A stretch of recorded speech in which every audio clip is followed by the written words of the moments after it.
പുരാതന കാലത്ത് അസുരലോകത്ത് രംഭാസുരൻ എന്ന രാജാവുണ്ടായിരുന്നു. ഒരു ദിവസം അവന് മഹിഷിനിയോട്, അതായത് എരുമയുടെ രൂപത്തിലുള്ള കന്യകയോട് പ്രണയം തോന്നി.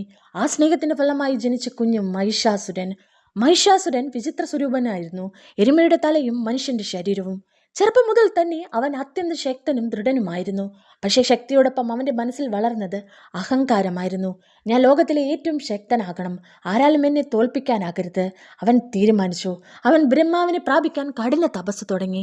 വർഷങ്ങളോളം ഭക്ഷണമില്ല, ഉറക്കമില്ല, മഴയും കാറ്റും സഹിച്ചു. അവസാനം ബ്രഹ്മാവ് പ്രത്യക്ഷപ്പെട്ടു. മഹേഷ, എന്ത് വരമാണ് നിനക്ക് വേണ്ടത്?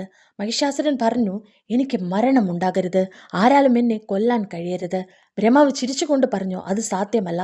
പക്ഷെ ഒരു വ്യവസ്ഥയോടെ ഞാൻ വരം തരാം. സ്ത്രീ അല്ലാതെ ആരാലും നിന്നെ വധിക്കാൻ കഴിയില്ല. മഹിഷാസുരൻ മനസ്സിൽ ചിരിച്ചു. സ്ത്രീകൾക്ക് എന്ത് ശക്തിയുണ്ട് എന്നവൻ അഹങ്കരിച്ചു.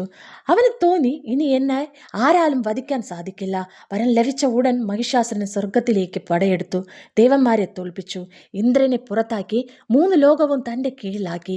ഭൂമിയിൽ അനീതിയും ദുരിതവും നിറഞ്ഞു. ദേവന്മാർ ഭീതിയിൽ ബ്രഹ്മാവിനെയും വിഷ്ണുവിനെയും അഭയം തേടി. അവർ കൈലാസത്തിലെത്തി പ്രാർത്ഥിച്ചു. മഹാദേവൻ പറഞ്ഞു, ഈ അസുരനെ ഒരു സ്ത്രീയുടെ ശക്തി കൊണ്ടല്ലാതെ നശിപ്പിക്കാനാകില്ല. അപ്പോൾ ദേവന്മാരുടെ ക്രോധവും ശക്തിയും തേജസ്സും ഒന്നായി ചേർന്ന് ഒരു ദിവ്യപ്രകാശം, ഒരു മഹത്തായ രൂപമായി മാറി. പാർവതി ദേവിയുടെ ദിവ്യശക്തിയും അതിലേക്ക് ചേർന്നു.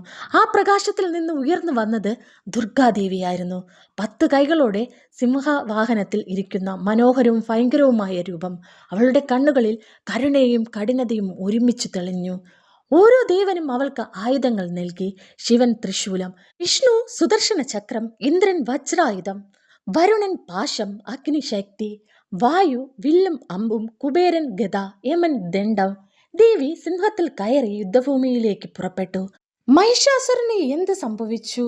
കഥയുടെ ബാക്കി അറിയാൻ എൻ്റെ ചാനൽ സബ്സ്ക്രൈബ് ചെയ്യൂ.